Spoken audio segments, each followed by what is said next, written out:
क्या फ्लाइट में हो रहा है मोदी जी का प्रचार?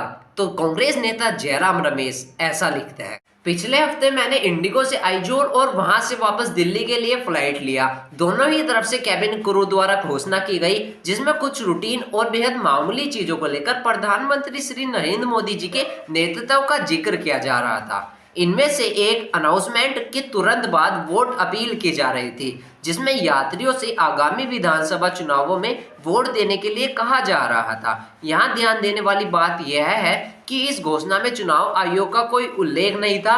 यह आदर्श आचार संहिता का स्पष्ट रूप से उल्लंघन है।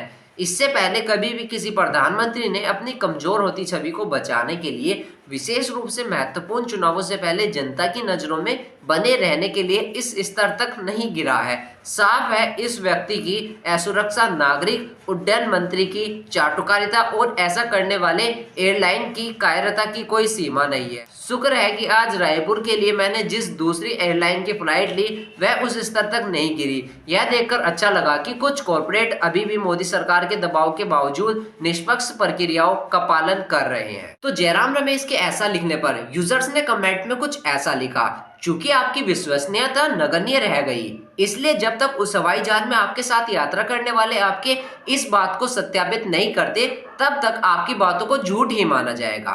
तो एक यूजर ऐसा लिखते हैं, असली कहानी कुछ ऐसी होगी। जयराम साहब प्लेन में सो गए होंगे और कुछ कैबिन क्रू के घोषणा को समझ रहे होंगे कि कोई चुनावी घोषणा हो रही है कि नरेंद्र मोदी जी को वोट दें। दिन में ऐसे सपने कोई डरा हुआ कांग्रेसी गुलाम ही देख सकता है। यह डर अच्छा है। तो एक यूजर ऐसा लिखता है, आप 2024 में भी जब फ्लाइट लेंगे तो डैश का नाम दूर दूर तक नहीं सुनाई देगा।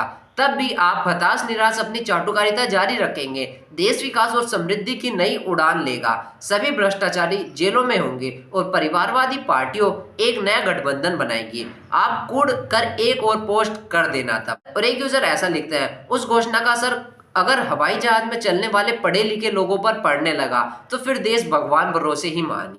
तो जयराम रमेश के ऐसा लिखने पर आप अपनी राय हमारे साथ कमेंट के माध्यम से जरूर शेयर करें और वीडियो को लाइक करके भाई चैनल को भी सब्सक्राइब जरूर कर दें।